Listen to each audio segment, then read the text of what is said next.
Ever since ancient times, human beings have looked to philosophy for the secret of happiness.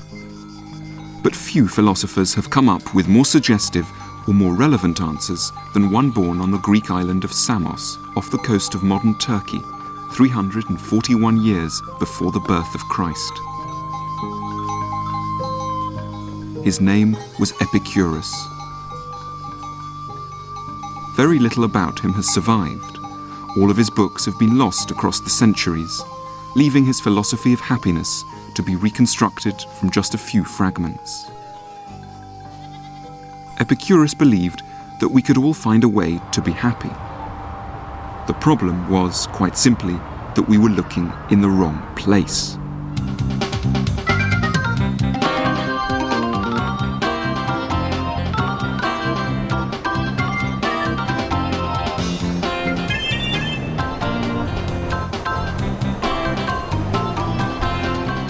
Unlike many philosophers, Epicurus's idea of happiness actually sounds rather fun.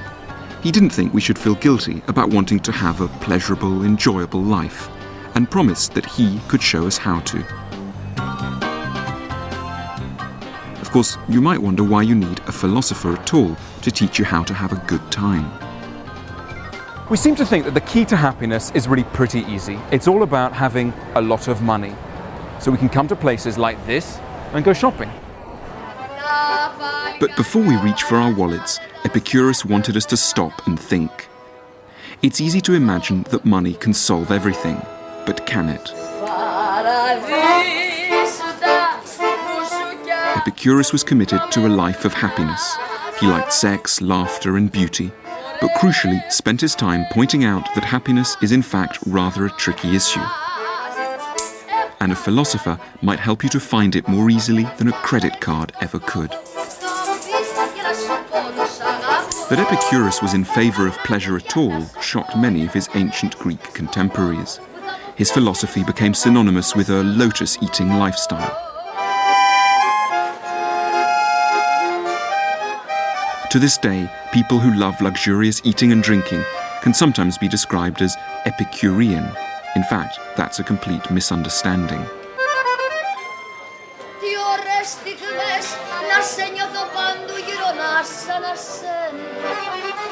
Epicurus said that pleasure was the most important thing in life, and yet if we actually look at the way that he lived, it seemed he led far from a luxurious life.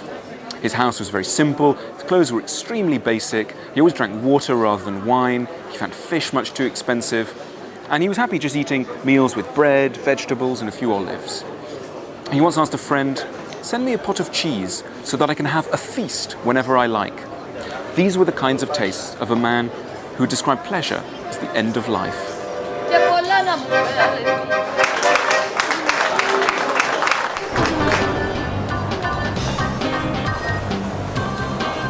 At the heart of Epicurus's philosophy is a simple thought, that we aren't very good at knowing what will make us happy.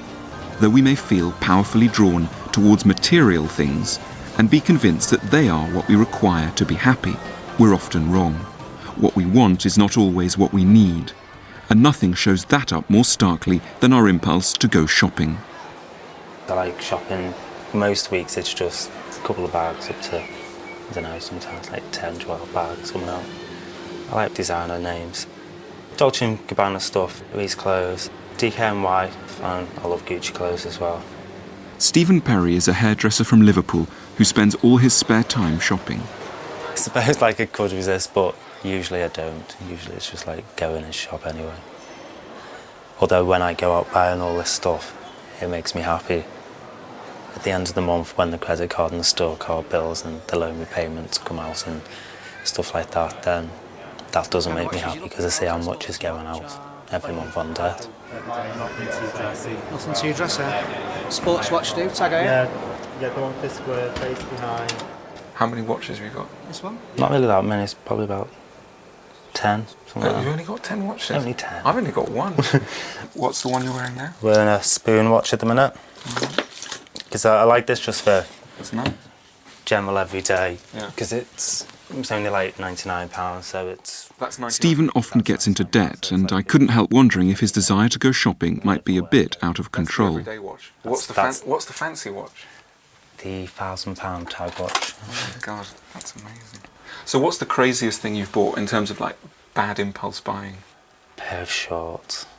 From where? From a shopping mall in Liverpool. These are them actually. They didn't have my size, so I thought, right, these will fit me. But you put them on and they just tend to look like truly horrendous. Like cycling shorts sort of thing. How much did they cost? God, I think they were about £50, 50, 60 quid, something like that. They were never taken back. The same as these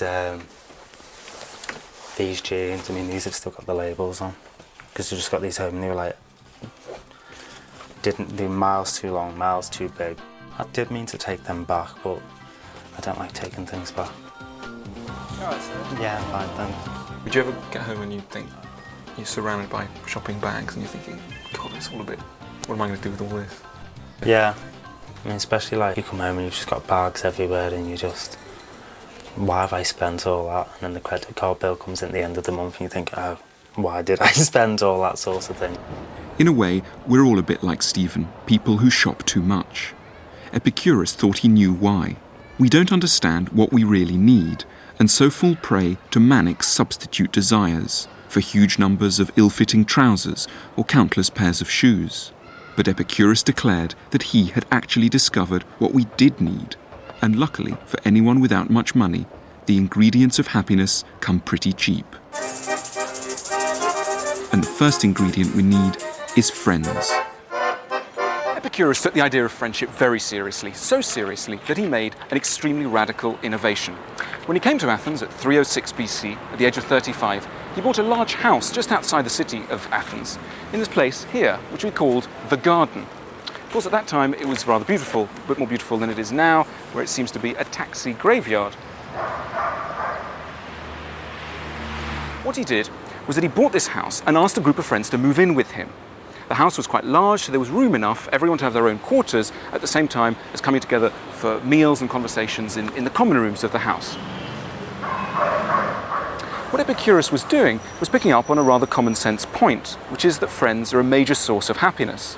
But I think where he was distinctive was in his idea that in order to really benefit from friends, you had to see them not just occasionally, not just for the odd drink in a bar or the odd chat on the phone, but you had to live with these friends at all times, so they'd be your permanent companions. And I think that was his distinctive idea of happiness. You wouldn't catch Epicurus devouring lunch on his own in a burger bar. He recommended that we try never even to eat a snack alone. Before you eat or drink anything, he said, consider carefully who you eat or drink with, rather than what you eat or drink. For feeding without a friend is the life of a lion or a wolf.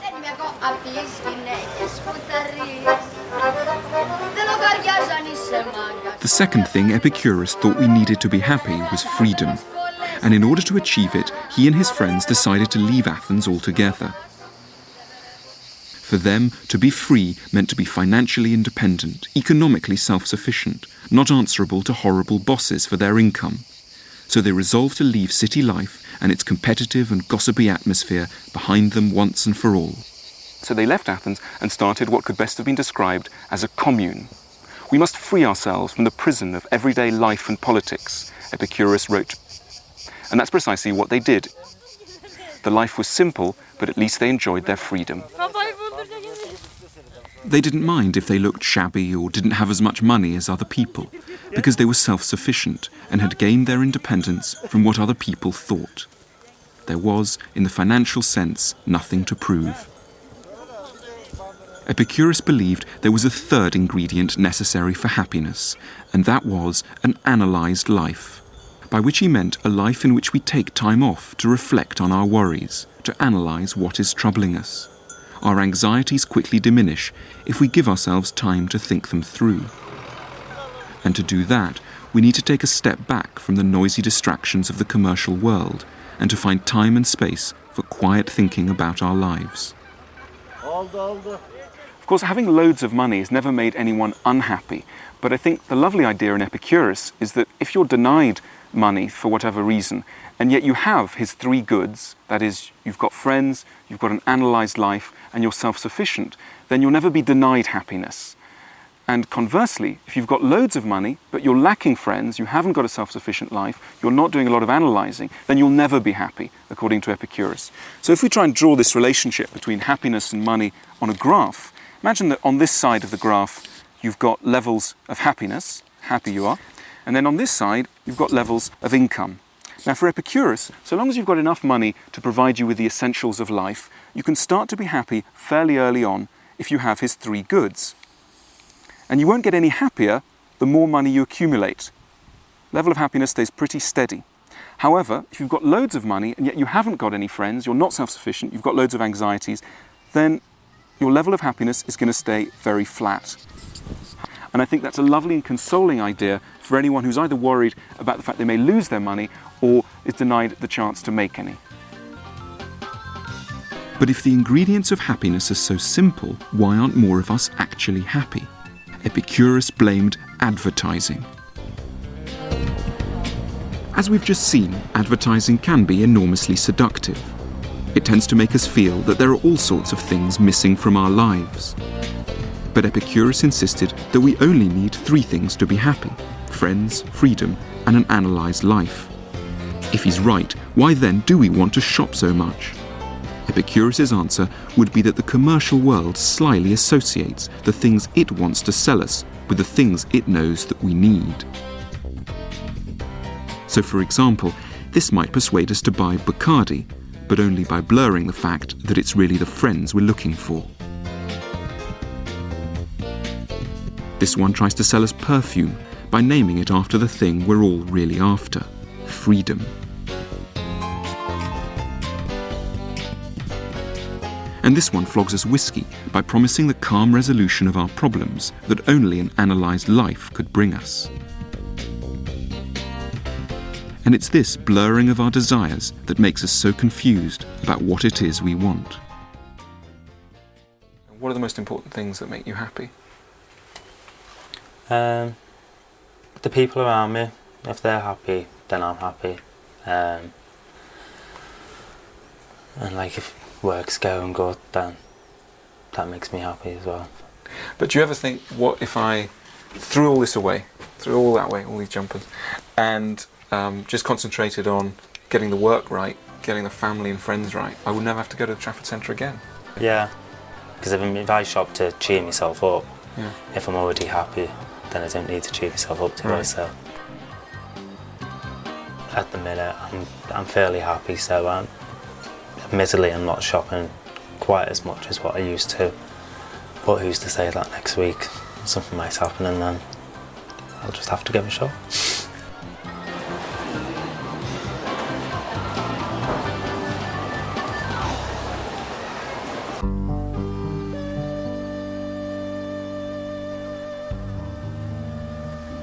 Epicurus may have lived more than 2,000 years ago, but he would have understood the pressures that make people like Stephen shop so much, and he had a bold and practical solution to counter them. The place to find it is here, in a dusty and remote corner of southwestern Turkey. That Epicurus should still speak to us at all is something of a miracle, as every one of the 300 books he wrote has been lost. But his philosophy developed into a kind of creed, almost like a religion, and remained popular for some 400 years. Epicurean communities were founded in places like this all across the ancient world, and it's largely thanks to them that fragments of what Epicurus wrote have survived.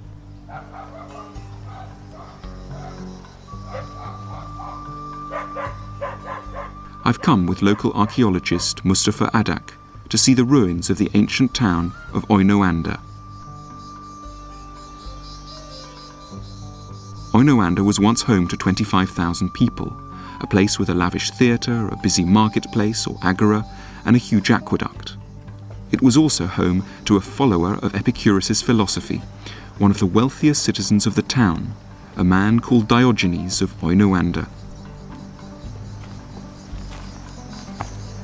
Around the AD 120s, this Diogenes took a highly unusual decision.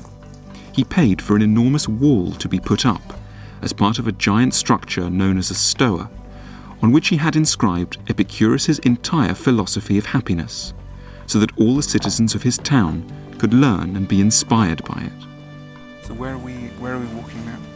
We're walking now in the old agora of Oinoanda, where Diogenes had his stoa.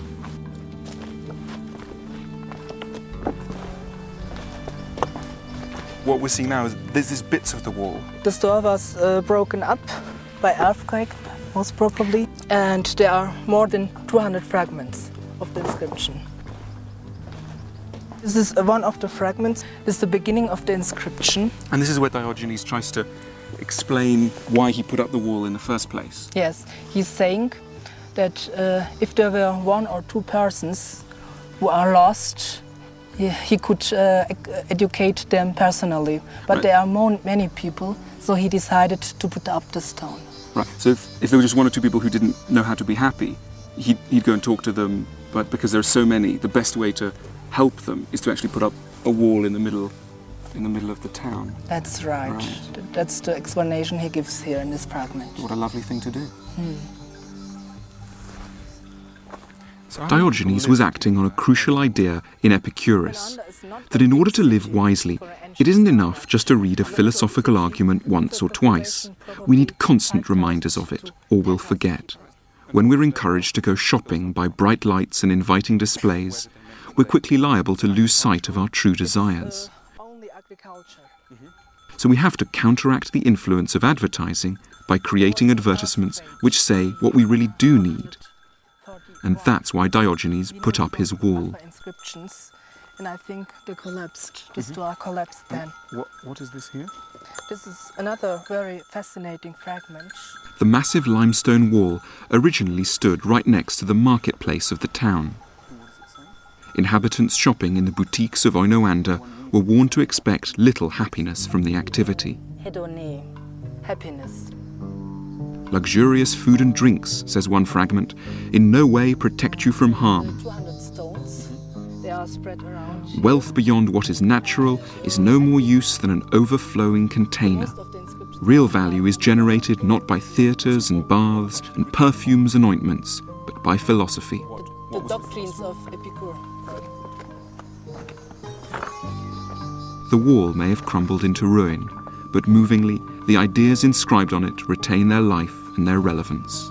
I mean, it strikes me as a real paradox, really, that you would have had where people are going shopping, they're sort of carrying their shopping, and then on the wall you've got these reminders that shopping is not necessarily going to make you happy. Yes, the letters of the inscription were red, so everyone could see them. Oh, right, so it was all written in red? In red, yes. So in you red really could color. have seen it. I mean, you could have been at the other side of the marketplace. Of course. And you would have seen that there was this basically kind of advertisement almost for Epicureanism on the wall.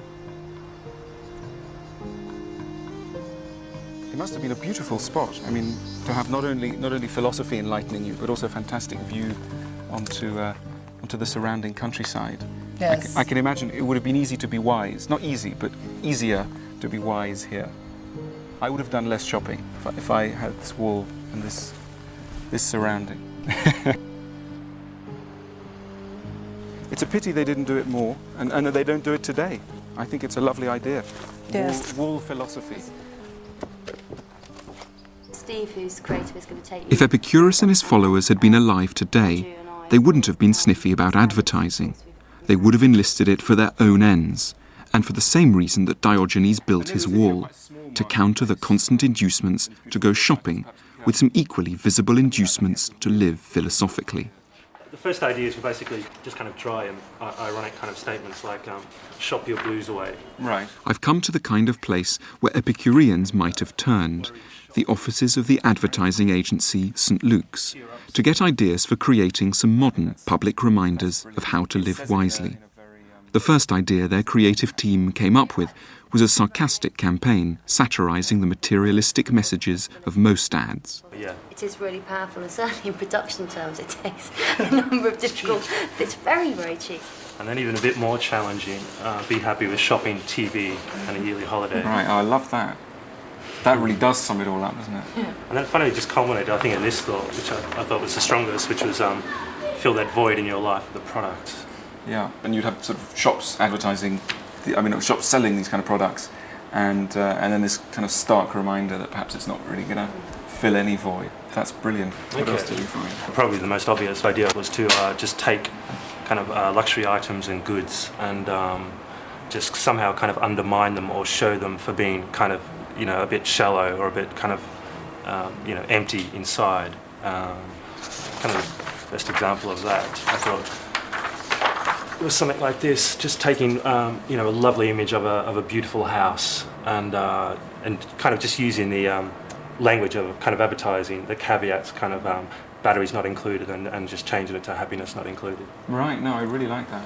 I mean, in a way that says it all, doesn't it? It says, because it keeps that subtlety of Epicureanism, which is, you could be happy in a house like that, but it's not included. Yeah. And I think that's the subtlety. It's not saying you won't be happy in that, which would be sort of Marxism. Yeah. It's just saying it's not included, so you better watch out before you spend all your energies trying to get this house.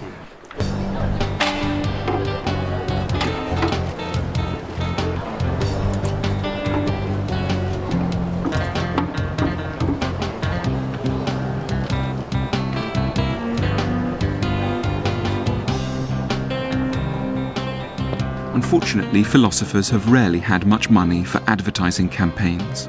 But imagine a world where instead of being surrounded by adverts selling you watches, cars, or fancy holidays, these ads reminded you of how important it is to value friends, to escape the rat race, or reflect on your problems, and didn't just use these genuinely nice things to sell you aftershave or aperitifs. It's hard to know whether the people of Oinoanda discovered what they did need and ceased buying what they didn't because of the giant advertisement in their midst. But Epicurus' central message seems, if anything, more relevant to today's consumer society than it did to his own. And there's no reason to believe that happiness is any more included in the many more things we can buy. Of course, putting up one poster in the Trafford Centre in Manchester couldn't on its own turn back the tide of consumerism. And although shoppers seemed interested in what my ad was trying to say, I didn't see much evidence of people stopping shopping. But the fact remains, we're horribly confused about what could make us happy. If we really knew what we needed, there are few things we'd be desperate to buy.